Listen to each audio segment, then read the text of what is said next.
tudo certo, sua teologia está perfeita. Agora só tem um detalhe, tira do papel e da teoria e executa na prática. E aí, o que acontece quando Jesus dá essa resposta? O homem responde agora a Jesus com uma outra pergunta, só que agora uma pergunta que não foi tão bem pensada. Uma pergunta que vai representar muito a mim e a você. Olha só o que ele fala. Mas ele, querendo justificar-se, perguntou a Jesus, quem é o meu próximo?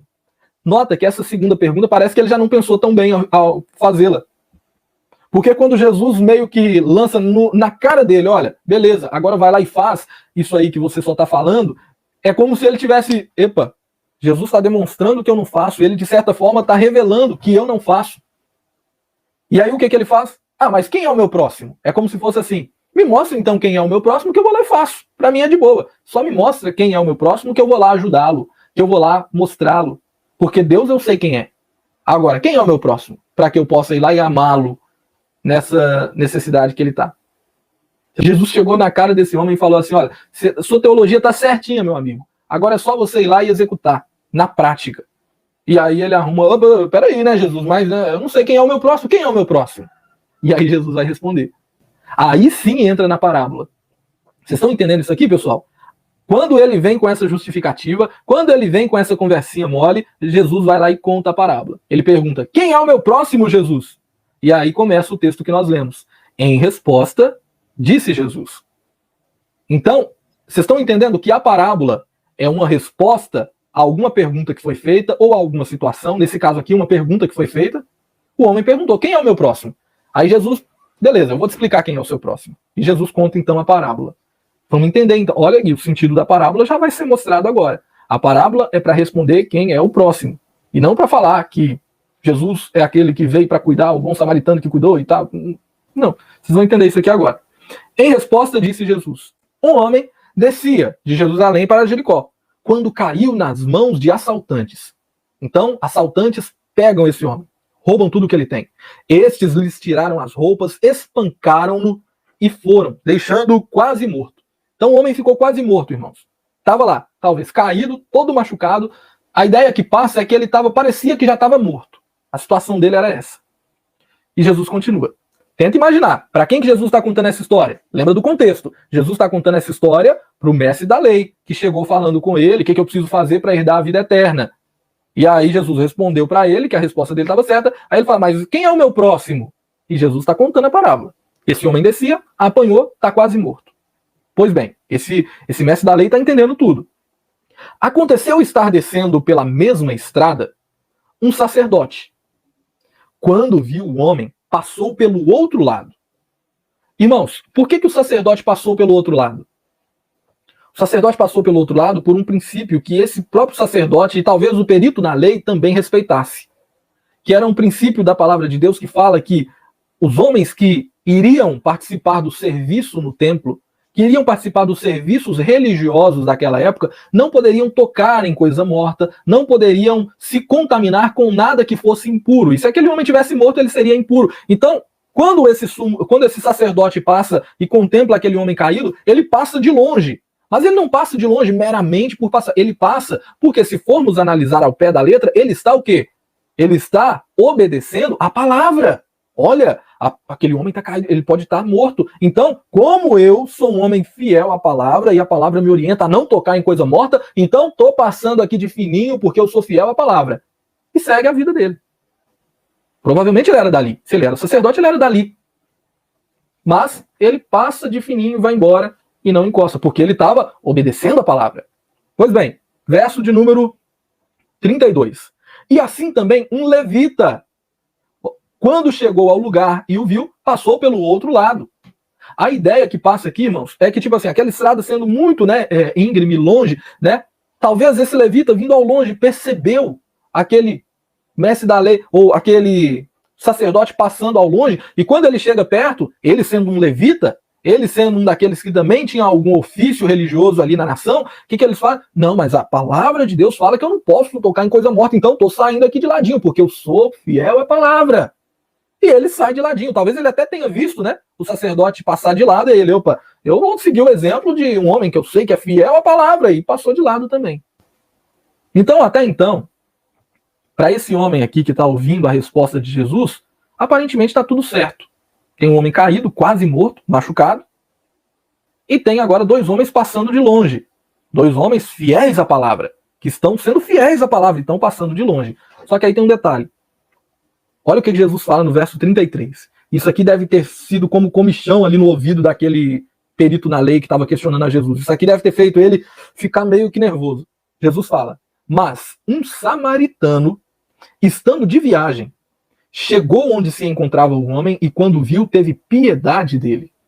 Aproximou-se, enfaixou-lhe as feridas, derramando nelas vinho e óleo, depois colocou-o sobre o seu próprio animal, levou-o para uma hospedaria e cuidou dele.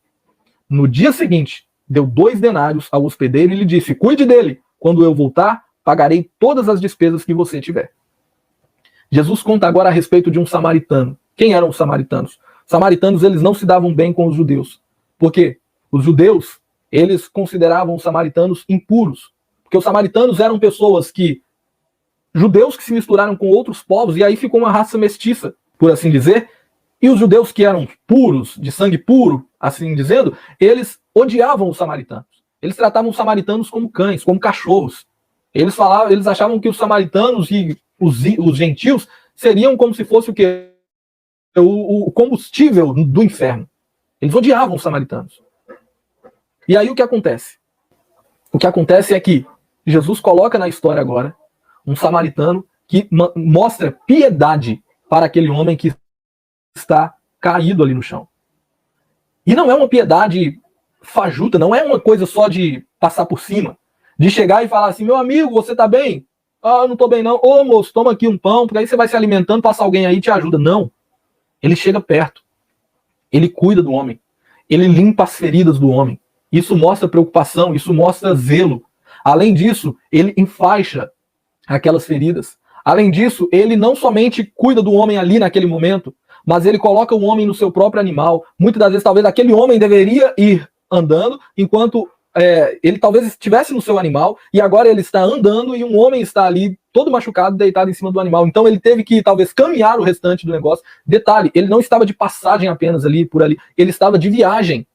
Ele tinha um objetivo, ele tinha um lugar para onde ele ia, ele estava ocupado. O sacerdote e o levita só estavam descendo. Eles eram daquela região. O outro, o samaritano, estava de passagem, ele estava de viagem.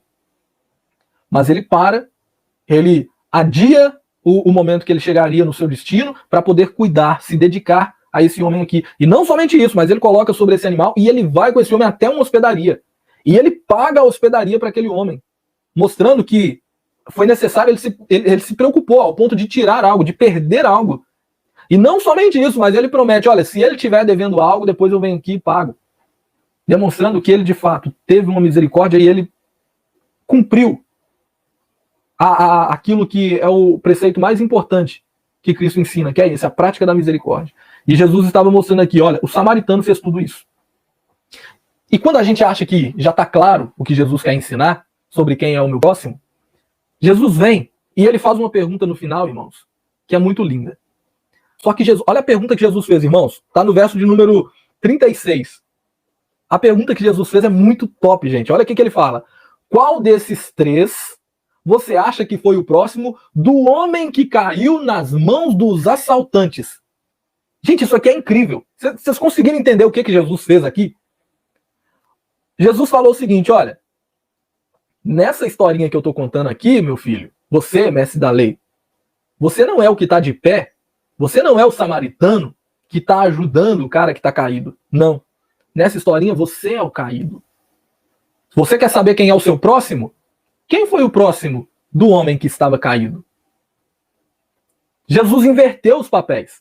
O perito na lei achava que ele estava de pé e que ele ajudaria pessoas. Jesus mostra: não, filho, você está caído e tem alguém querendo te ajudar. Alguém que muitas das vezes você despreza. O próximo de você não é o que está abaixo, é o que está acima, te auxiliando. E você está se colocando como se estivesse de pé, podendo ajudar, sendo que você é quem está precisando de ajuda. Você está distante, você está longe da compreensão do que é o reino. E Jesus lança a pergunta, colocando ele no seu devido lugar. Você não é o que está de pé, bonitão. Você é o que está caído. E Jesus lança: qual desses 3 você acha que foi o próximo do homem que caiu nas mãos dos assaltantes? E aí, aquele homem ali, ele tinha tanta repulsa, provavelmente, ele era perito na lei, contra os samaritanos, que ele responde, mas ele nem cita os samaritanos. Olha só, aquele que teve misericórdia dele. Está no verso de número 37. Quem é o próximo do homem caído? Ele não fala o samaritano, ele fala aquele que teve misericórdia dele. Então ele reconhece o que praticou a misericórdia. Esse aí que é o próximo dele. E aí Jesus pega e responde. Olha só, né? Aquele que teve misericórdia dele respondeu o perito na lei. E Jesus lhe disse, vá e faça o mesmo. Jesus mais uma vez mostra para ele, vá e pratique a misericórdia. Vá e faça o mesmo que o samaritano da história fez. Vocês estão entendendo, gente? Que lindo isso aqui que Jesus trouxe? Vocês estão entendendo que o texto não está falando que Jesus é o samaritano e que nós éramos os caídos e que... Não, o texto está falando, Jesus está ensinando quem é o nosso próximo e de quem nós somos o próximo.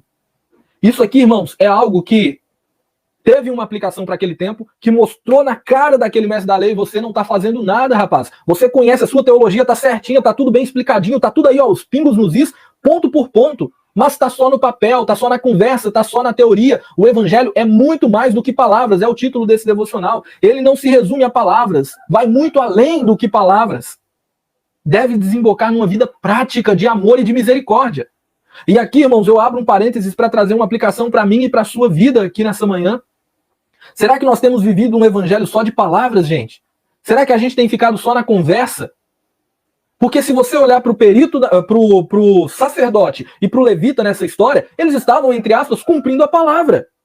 Não, a gente não pode tocar em coisa morta, não vamos tocar, vamos cumprir a palavra. É mais ou menos a seguinte ideia, irmãos. Eu falei isso ontem na igreja, e é mais ou menos essa a ideia. Imagine que você é uma pessoa fiel dizimista, fiel ofertante, você está ali, olha, não, eu sou fiel ao Senhor, glória a Deus, por isso eu vou lá levar o meu dízimo. E você, num certo dia, está ali com o dinheiro do dízimo contadinho, você guardou, não gastou, e você só tem esse dinheiro, você está indo para a igreja. E aí, no caminho da igreja, você encontra uma pessoa, e essa pessoa está, olha, eu estou com fome, tem menino para criar, estou precisando de ajuda, tem como você entrar aqui no mercado e comprar alguma coisa, me ajudar de alguma forma?